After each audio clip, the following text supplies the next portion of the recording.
connector project structure.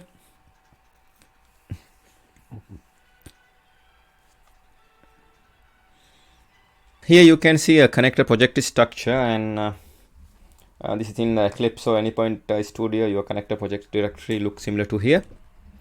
Here the barn connector.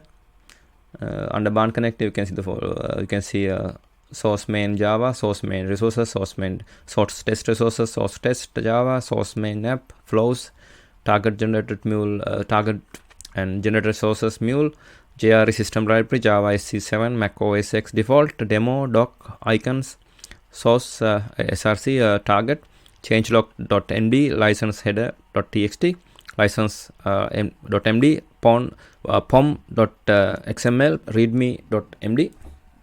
Now this is the end of my presentation. Thank you very much for watching it.